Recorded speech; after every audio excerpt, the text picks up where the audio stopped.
Hello students, कैसे हो आप सभी। आज आपके जो 11th क्लास का न्यू चैप्टर स्टार्ट होने जा रहा है जिसका नाम है जैव अणु या बायोमोलिक्यूल्स।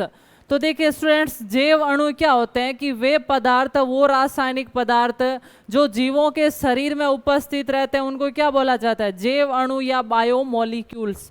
तो इसकी परिभाषा देखिए।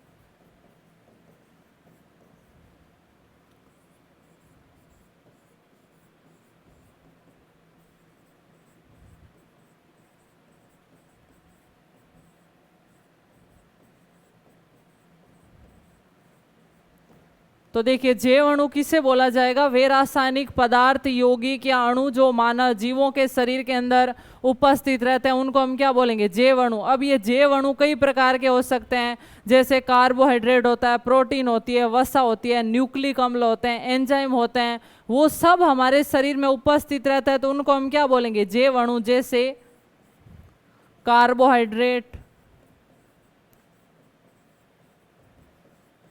वसा, प्रोटीन, न्यूक्लिक अम्ल,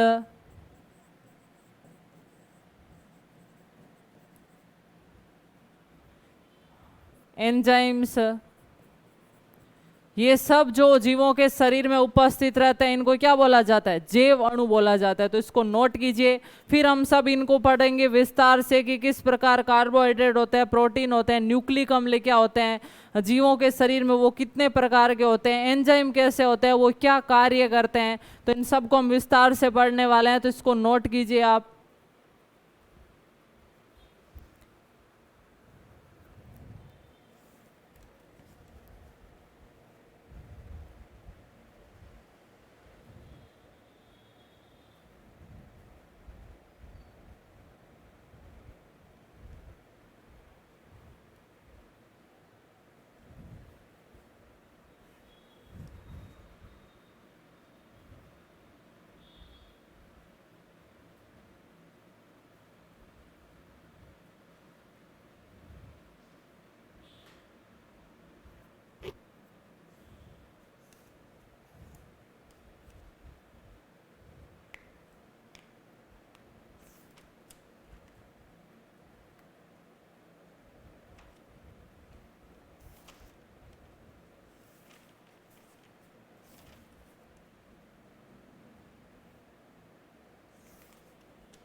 तो देखिए स्टूडेंट्स, हम इनको विस्तार से पढ़ते हैं। सबसे पहले हम पॉइंट थोड़ा सा कॉमन देखते हैं कार्बोहाइड्रेट और वसा के बारे में, फिर हम पढ़ेंगे प्रोटीन के बारे में, न्यूक्लिक अम्ल और एंजाइम्स के बारे में। तो नेक्स्ट देखिए कार्बोहाइड्रेट।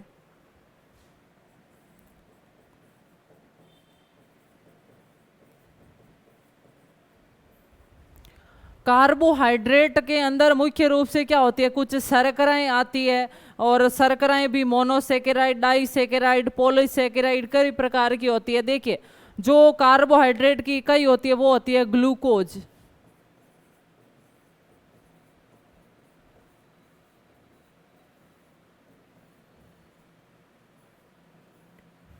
कार्बोहाइड्रेट की इकाई क्या कहलाती है? ग्लूकोज कहलाती है। और इसका मतलब है कि अगर आप कार्बोहाइड्रेट को जब तक ग्लूकोज में नहीं बदलोगे तब तक आप उस कार्बोहाइड्रेट से एनर्जी नहीं निकाल सकते। तो जिन जिन पोषक पदार्थों की इकाई होती है आपको पाचन करने के बाद उसी रूप में बदलना पड़ता है। जैसे आप प्रोटीन को जब तक अमीनो अम्ल में नहीं तोड़ोगे तब तक आपको प्रोटीन से एनर्जी नहीं मिल सकती। उसी प्रकार जब तक आप वसा को वसीय अम्ल में नहीं तोड़ोगे तब तक आपको क्या उससे वसा से आपको एनर्जी नहीं मिल सकती। ठीक है, तो कार्बोहाइड्रेट की इकाई ग्लूकोज का मतलब है आपने कार्बोहाइड्रेट का कोई भी स्रोत खाया, जब तक आप उसको ग्लूकोज में नहीं तोड़ोगे आपको एनर्जी नहीं मिल सकती। तो ये जो कहलाती है एकलक इकाई, इसको बोला जाता है मोनोसेकेराइड। मोनोसेकेराइड। अब जैसे एक मैं कार्बोहाइड्रेट का आपके सामने एग्जाम्पल बताती हूँ, सेल्यूलोज।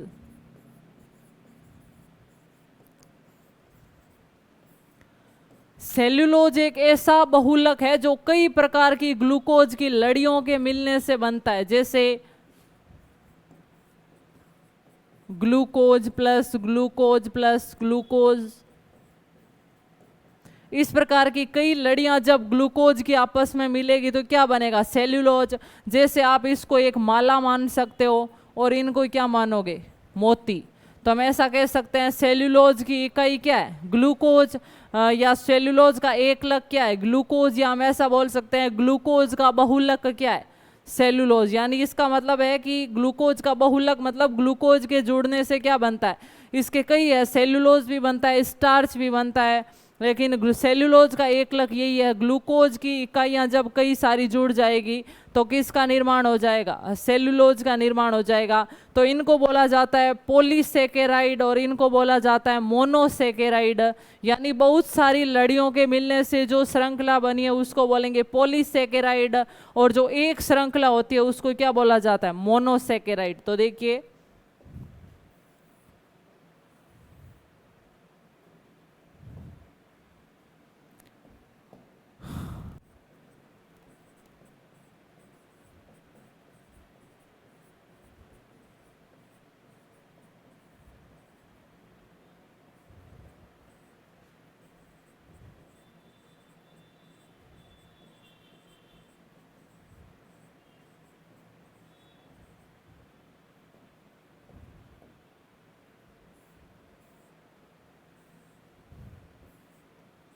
ये इकाई कहलाएगी आपके पॉलीसेकेराइड और ग्लूकोज कहलाएगा मोनोसेकेराइड। तो इसको नोट कीजिए आप।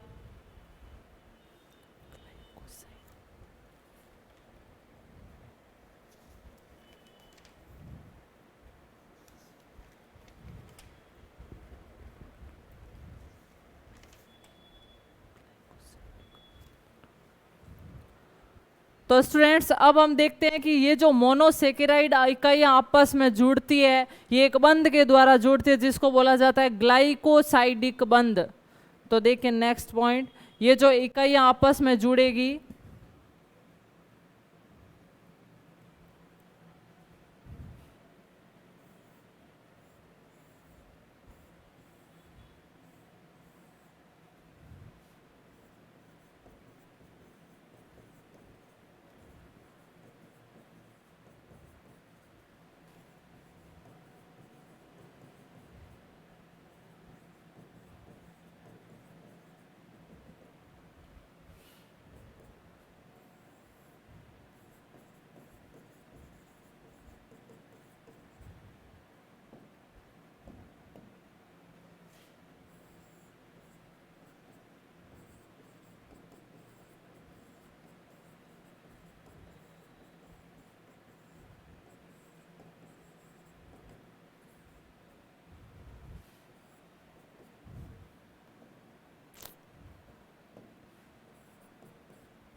ठीक है। तो कई सारी एकलक इकाइयों के जुड़ने से बहुलक बन गया। इन एकलक इकाइयों को क्या बोला जाता है? मोनोसेकेराइड बोला जाता है।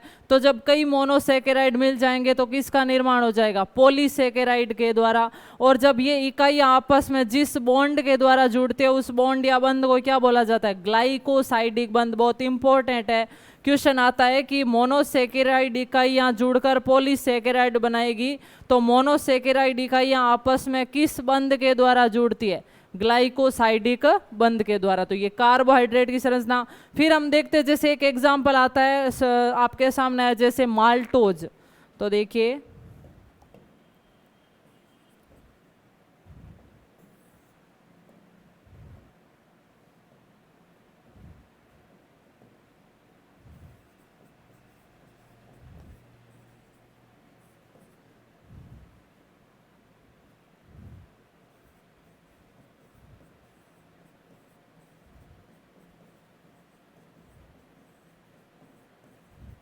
जैसे माल्टोज बना ग्लूकोज और ग्लूकोज के जुड़ने से।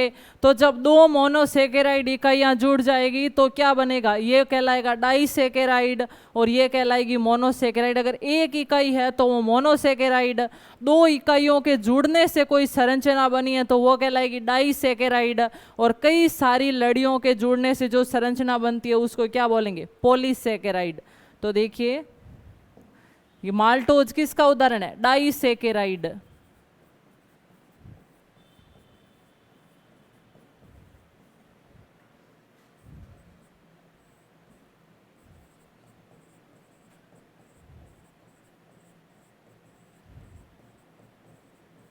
तो ग्लूकोज, हर ग्लूकोज के अंदर एक ही संरचना है तो वो मोनोसेकेराइड, लेकिन माल्टोज के अंदर दो ग्लूकोज की इकाइयां उपस्थित है इसलिए माल्टोज को बोला जाता है डाइसेकेराइड। उसी प्रकार एक होता है लैक्टोज जिसमें ग्लूकोज और गैलेक्टोज होता है, वो भी डाइसेकेराइड होता है। आपके एक होता है सुक्रोज जिसमें ग्लूकोज और फ्रक्टोज होता है, वो भी डाइसेकेराइड होता है। तो जब दो लड़ियों से बनी एक कोई संरचना होगी वो डाइसेकेराइड, एक लड़ी से बनी संरचना होगी वो होगी मोनोसेकेराइड, और बहुत सारी लड़ियों के मिलने से जो संरचना बनेगी वो क्या कहलाएगी? पॉलीसेकेराइड। और ये जो संरचनाएं आपस में जुड़ती है वो किस बंध के द्वारा जुड़ती है?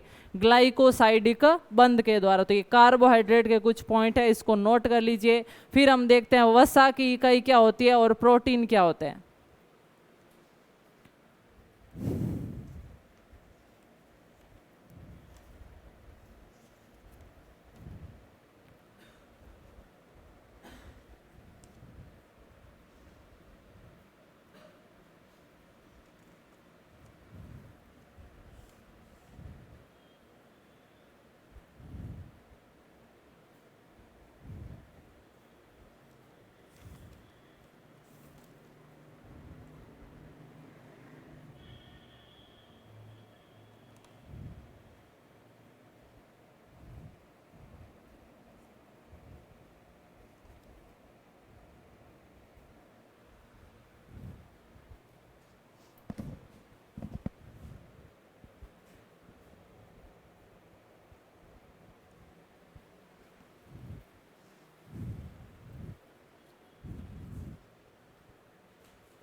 तो देखिए स्टूडेंट्स, अब हम देखते हैं वसा और प्रोटीन।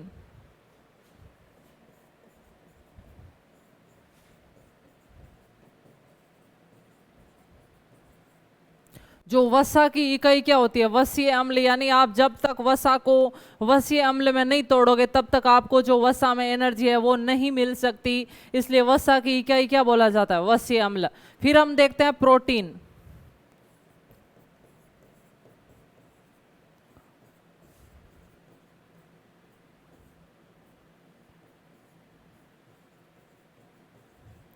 प्रोटीन की इकाई क्या होती है? अमीनो अम्ल। जब तक आप प्रोटीन को अमीनो अम्ल में नहीं तोड़ोगे तब तक आपको एनर्जी नहीं मिल सकती। अमीनो अम्ल होते हैं वो बहुत ज्यादा इंपॉर्टेंट होते हैं। वैसे इनकी देखिए संरचना किस प्रकार की होती है।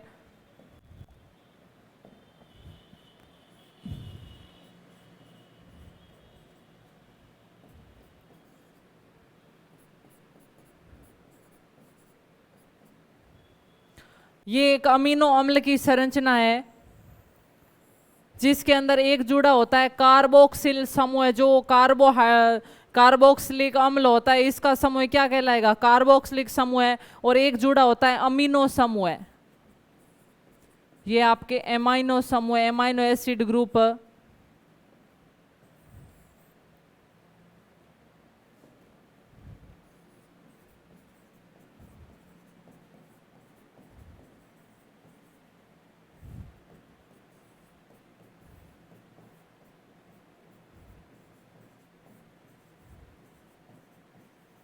और ये कहलाता है कार्बोक्सिल समूह। और एक पर हाइड्रोकार्बन की श्रृंखला जुड़ सकती है जो कितने भी कार्बन लंबी हो सकती है। आर लिख दिया मतलब कोई फिक्स नहीं है, वहां पर एक कार्बन भी हो सकता है, दो भी हो सकते हैं, तीन भी हो सकते हैं, कितने भी हो सकते हैं। सिर्फ आर लिख दिया मतलब हाइड्रोकार्बन की जो श्रृंखला है वो फिक्स नहीं है।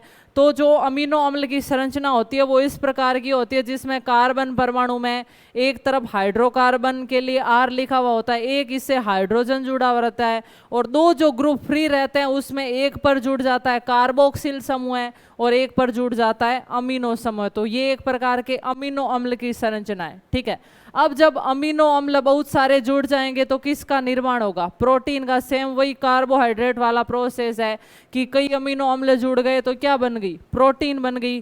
तो अमीनो अम्ल जुड़ेंगे तो उनमें भी बीच में बॉन्ड बनेगा, तो वो एक बॉन्ड पाया जाता है जिसका नाम है पेप्टाइड बंध।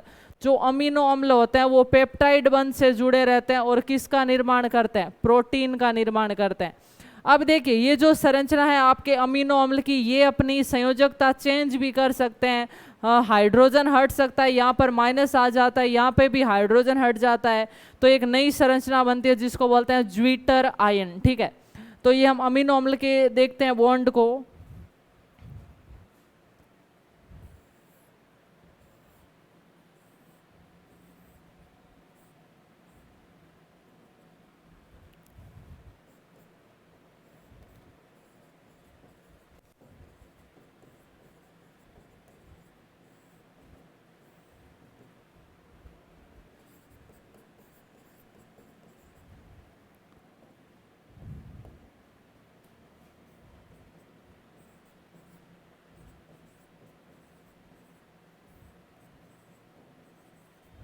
तो ध्यान रखना जो प्रोटीन के अंदर अमीनो अम्ल पाए जाते हैं वो किस बंध के द्वारा जुड़े रहते हैं? पेप्टाइड बंध के द्वारा जुड़े रहते हैं। तो इसको नोट कीजिए। फिर हम देखते हैं कि जो प्रोटीन होती है उसकी कई प्रकार की संरचना होती है। प्राथमिक संरचना, द्वितीयक संरचना, तृतीयक संरचना, चतुष्क संरचना।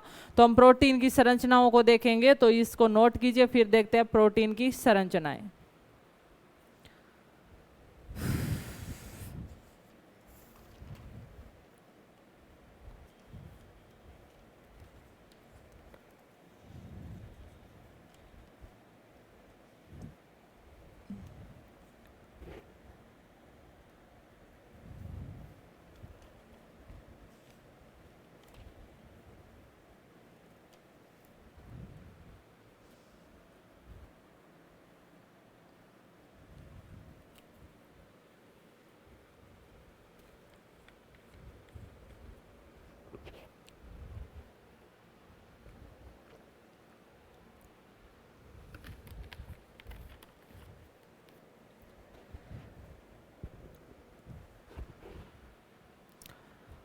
तो देखिए स्टूडेंट्स, अब हम देखते हैं प्रोटीन की चार प्रकार की संरचनाएं पाई जाती है।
तो देखिए स्टूडेंट्स, जो प्रोटीन होती है उसकी 4 प्रकार की संरचनाएं पाई जाती है। एक तो बिल्कुल सीधी संरचना होती है जिसके अंदर अमीनो अम्ल है वो बिल्कुल रेखीय क्रम में व्यवस्थित रहते हैं, इसको बोला जाता है प्रोटीन की प्राथमिक संरचना। दूसरी होती है जो कुंडलिनी के रूप में होती है जिसको बोला जाता है प्रोटीन की द्वितीयक संरचना। और तीसरी संरचना में जो जाल के रूप में होती है उसको बोला जाएगा तृतीयक संरचना। और जो चौथी संरचना होती है वो 3D के रूप में होती है, एक जाल के ऊपर दूसरे जाल है वो इस प्रकार व्यवस्थित रहता है, तो उसको 3D के रूप में हम देख सकते हैं, डायरेक्ट नहीं बना सकते। तो इस प्रकार ध्यान रखना, प्रोटीन की 4 संरचनाएं होती है। आपको डायग्राम देके भी पूछ सकते हैं कि बताइए निम्न में से कौन सी प्रोटीन की संरचना है। इसमें अमीनो अम्ल है वो रेखीय क्रम में रहेंगे, रेखीय क्रम में अमीनो अम्ल, ये होती है कुंडलिनी संरचना।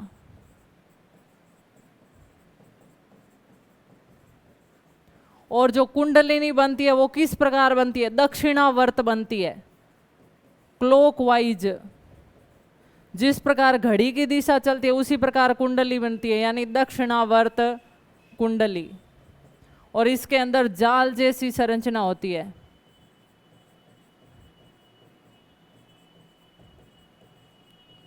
ठीक है, तो ये आपके प्रोटीन की तीनों प्रकार की संरचना है, नोट कीजिए इसको।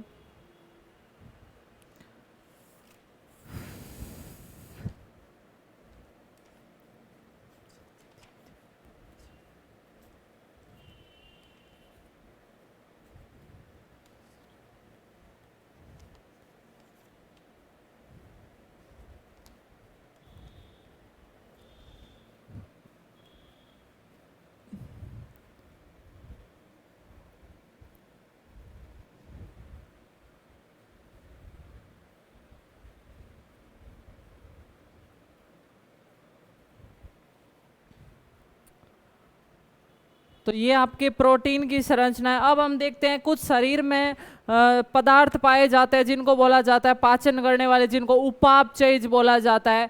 कुछ सरल रूप में होते हैं जिनको प्राथमिक उपापचयज बोला जाता है। कुछ जीवों के शरीर में जटिल रूप में होते हैं, उनको द्वितीयक उपापचयज बोला जाता है। तो देखिए नेक्स्ट पढ़ते हैं हम।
तो देखिए जीवों के शरीर में, चाहे वो पेड़ पौधे हो, जीव जंतु हो, उनके शरीर में कुछ ऐसे कार्बनिक यौगिक उपस्थित रहते हैं। कुछ होते हैं जो सरल रूप में होते हैं, उनको बोला जाता है प्राथमिक उपापचयज। और कुछ होते हैं जो जटिल रूप में होते हैं, उनको बोला जाता है द्वितीयक उपापचयज। जो हमारे जीव जंतुओं के शरीर में होते हैं मुख्यतः कौन से होते हैं, प्राथमिक उपापचयज। जैसे हम तत्व देखते हैं हमारे शरीर में कैल्शियम होता है हड्डियों में, फॉस्फोरस दांतों में होता है, हमारे ऑक्सीजन गैस चलती है शरीर के अंदर, ठीक है। उसी प्रकार जो पेड़ पौधे होते हैं उनके अंदर पाए जाते हैं द्वितीयक उपापचय। जैसे हम देखते हैं पेड़ पौधों से गोंद प्राप्त होता है, रेजिन प्राप्त होता है, कुछ एल्केलॉइड्स प्राप्त होते हैं। तो ये एग्जाम्पल ध्यान रखना, पूछा जा सकता है कौन प्राथमिक उपापचय है और कौन द्वितीयक उपापचय है, और इनमें क्या अंतर होता है। ये जंतुओं के शरीर में होते हैं, जबकि ये है वो मुख्यतः पौधों के शरीर में होता है। तो इसको आप नोट कीजिए, जो आपके उपापचय की परिभाषा और इसके प्रकार।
तो स्टूडेंट्स ये थे हमारे उपापचय। अब हम पढ़ेंगे अगला भाग, वो है न्यूक्लिक अम्ल या न्यूक्लिक एसिड।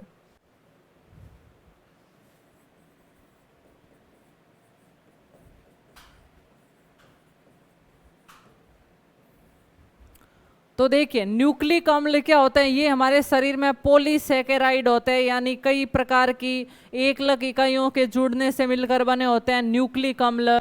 न्यूक्लिक अम्ल की खोज की गई थी फ्रेडरिक मिसर के द्वारा, एक वैज्ञानिक थे।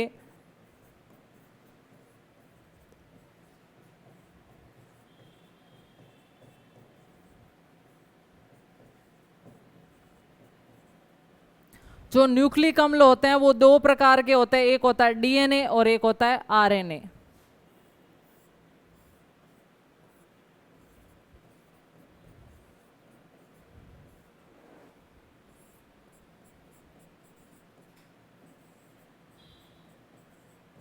डीएनए की फुल फॉर्म होती है डीऑक्सी राइबो न्यूक्लिक अम्ल और आरएनए की होती है राइबो न्यूक्लिक अम्ल।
तो जीवों के अंदर दो प्रकार के न्यूक्लिक अम्ल पाए जाते हैं, डीऑक्सी राइबो न्यूक्लिक अम्ल और है वो राइबो न्यूक्लिक अम्ल। तो इसको नोट कीजिए। फिर हम पढ़ते हैं पहले विस्तार से डीएनए को कि ये किस किस से मिलकर बना होता है, और फिर हम पढ़ेंगे आरएनए को।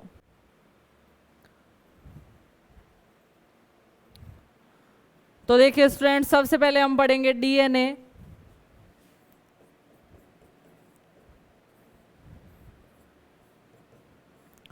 जो डीएनए होता है वो तीन प्रकार के पदार्थों से मिलकर बना होता है। सबसे पहला होता है आपके नाइट्रोजनी सार।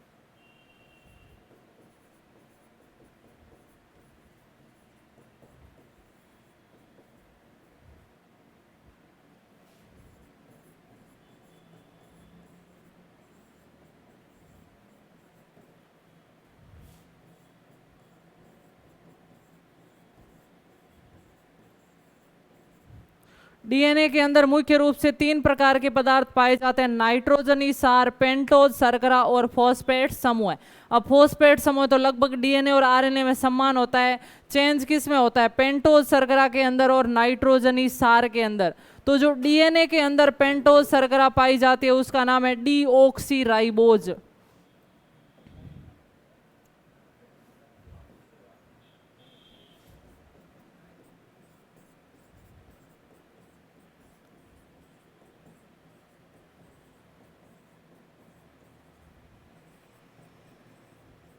डीएनए में पाई जाती है पेंटोज शर्करा डीऑक्सीराइबोज, और इसकी जगह आरएनए में कौन सी पाई जाती है, राइबोज शर्करा पाई जाती है। यहाँ पर चेंज होता है डीएनए और आरएनए के अंदर। उसके अलावा जो नाइट्रोजनी सार है वो भी डीएनए के अंदर आरएनए में थोड़ा सा चेंज होता है। जो डीएनए के अंदर नाइट्रोजनी सार होता है 2 प्रकार के, एक होता है प्यूरिन और एक होता है पिरीमिडीन।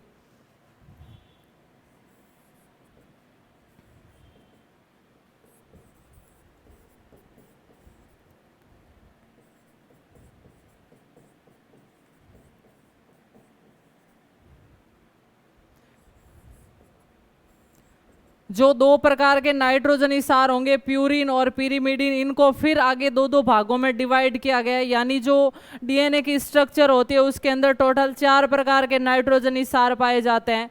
तो जो नाइट्रोजनी सार को पहले 2 भागों में बांटा गया, आपके प्यूरिन और पिरीमिडीन, और फिर इनको फिर आगे 2-2 भागों में बांटा जाएगा। प्यूरिन होते हैं 2 प्रकार के, वो है एक तो आपके एडिनिन और एक होता है ग्वानिन।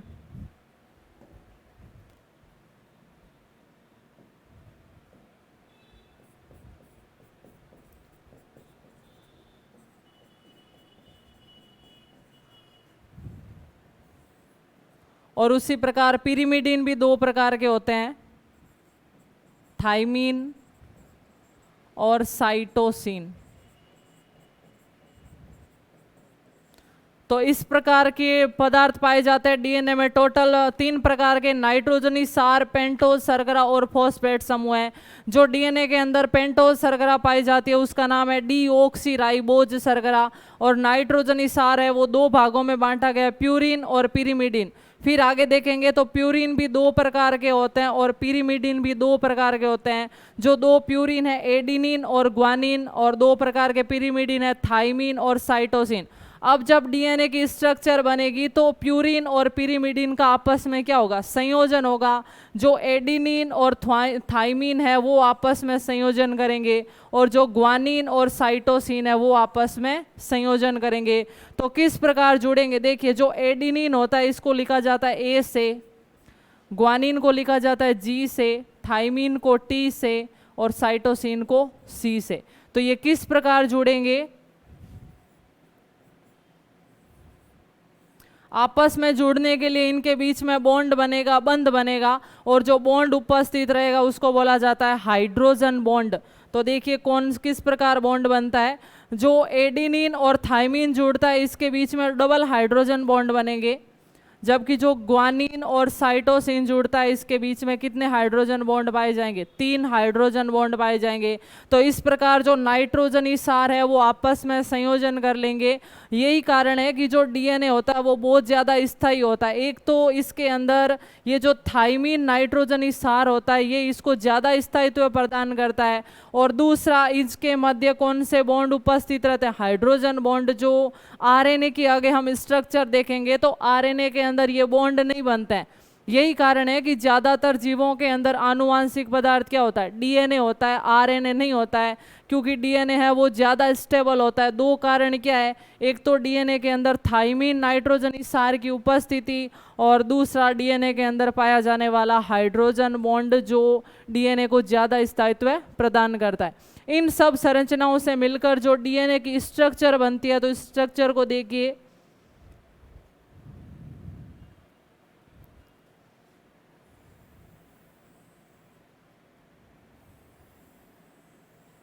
इस प्रकार की डीएनए की संरचना बनती है जिसको बोलते हैं डबल हेलिक्स स्ट्रक्चर। द्विकुंडलिनी संरचना बनती है जो दक्षिणावर्त घूमती है, यानी क्लॉकवाइज घूमती है। जिस प्रकार घड़ी की दिशा चलती है उसी प्रकार ये कुंडलिनी घूमी हुई रहती है। और ये जो साइड में जो ये आपको दिखाई दे रहे हैं बॉन्ड, इसके अंदर दोनों भाग होंगे, वो कौन कौन से होंगे, पेंटोज शर्करा प्लस फॉस्फेट समूह है, पेंटोज शर्करा प्लस फॉस्फेट समूह है। यानी ये जो साइड वाली लड़ी है इसको बोला जाता है डीएनए की रीड। और आपके क्वेश्चन पूछा जाता है कि डीएनए की रीड किस किस से मिलकर बनी होती है, तो डीएनए की रीड बनेगी पेंटोज शर्करा और फॉस्फेट समूह से। और जो आपके नाइट्रोजनी समूह होंगे, नाइट्रोजनी सार होंगे, वो कहाँ पर उपस्थित रहेंगे, बीच में उपस्थित रहेंगे। तो देखिए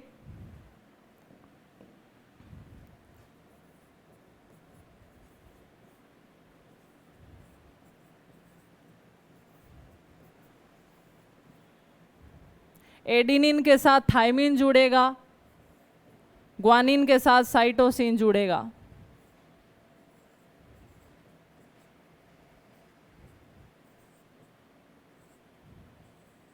और इनके बीच में बॉन्ड कितना होगा, या तो डबल बॉन्ड होगा या ट्रिपल बॉन्ड होगा। यदि एडिनिन और थाइमिन जुड़ा हुआ है तो हम क्या करेंगे, डबल बॉन्ड लगा देंगे।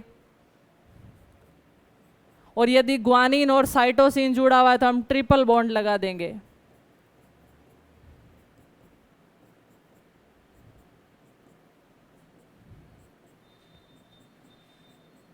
तो इस प्रकार डीएनए की स्ट्रक्चर होती है। तो ध्यान रखना, ये जो एक लड़ी होती है इसके बीच में दूरी होती है, जो यहाँ पर एक पूरा हेलिक्स बनकर कंप्लीट हो रहा है, इसके बीच में दूरी होती है 34 एंगस्ट्रम।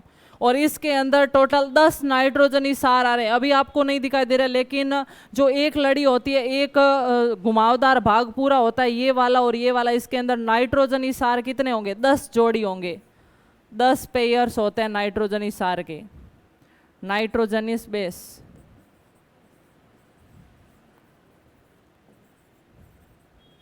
कितने जोड़े होंगे, 10 होंगे। तो एक जोड़े के बीच में दूरी कितनी होगी, 3.4 एंगस्ट्रॉम।